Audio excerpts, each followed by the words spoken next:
sõnum 12. jaanuariks ütleb seda, et sul võib olla tunne, nagu sul oleks peapilvedes.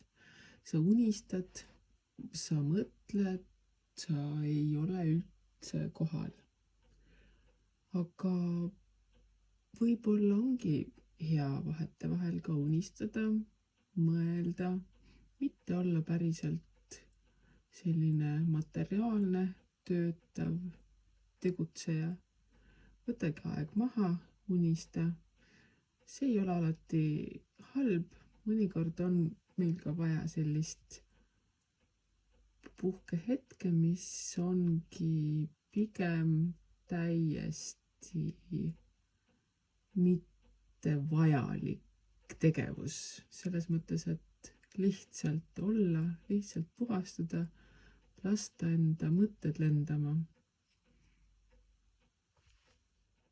Võib-olla on hoopis vastupidi, tuleb vaadata asjadele sellise pilguga otsa, et kui see ei tundu tõsi, siis ta tõenäoliselt ei olegi tõsi. Pane oma jalad maa peale tagasi, vaata, kas selle illusioonide ja unistuste taga on see, mis seal on, või ongi need puhtalt illusioonid, ongi need miraaž. Ei tasu kõike võtta puhta kullana. Ehk et võib-olla ongi esmaspäeval vaata, kas sa unistad või kõik see, mis sulle pakutakse, kas see ikka on kuld, mis hiilgab.